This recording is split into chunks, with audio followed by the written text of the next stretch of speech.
The topic that I decided to discuss is gender issues in a disaster. Gender plays a major role in how people experience disasters. According to Introduction to Emergency Management in Chapter 8, women and children are 4 times more likely to die in a disaster than men are. Gender inequality shapes every stage of disaster management, and being able to understand these differences is really important in creating an effective emergency management system. The next thing I want to talk about is inequality in aid distribution.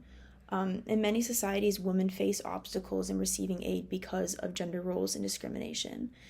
This mainly happens in societies where gender roles are strictly defined, so where women have traditional tasks of home duties. And in instances where aid is being distributed, men often have more mobility and access to relief lines, which makes women a lot more dependent on men. And in situations where women are widows or a single parent, they don't have the same ability to compete for the distributed aid. And that information is also from the Introduction to Emergency Management textbook. In terms of ways that inequality is helped is through organizations like UNICEF. And so UNICEF serves an immediate role as aid providers for specific target groups like women and children. And they focus on women because they are considered vital for childcare. Further, the next thing I want to talk about is communication differences. So gender influences how people receive and respond to risk information. So it's really important to understand what information needs to be given out and who you're giving that information out to.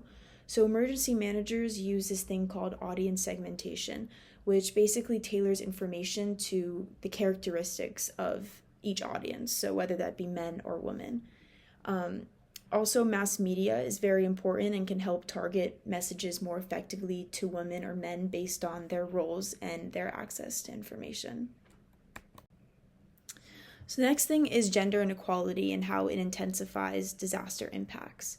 So according to UN Women, United Nations, disasters intensify many of the existing gender inequalities.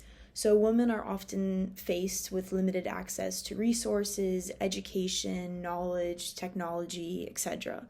So through this, we see a higher mortality rates in females. And this can be from factors like traditional roles that keep them at home. It can be from restrictive dress because of culture. It can be from lack of skills like swimming and climbing that a lot of men and boys are taught at a young age, but not women because they're not seen to need to know these types of things because their duties are to be at home and care for children. We do see some cases where males are at risk more than women.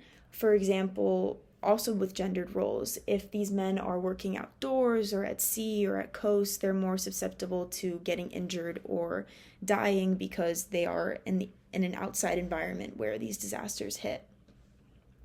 Also, men and boys are more likely to travel to collect relief materials and food, which could be very dangerous in areas where there's conflict or the natural disaster like flooding can be very dangerous for them. So the important thing I wanted to talk about is the need for disaster policies to shift from being unaware to gender and age transformative.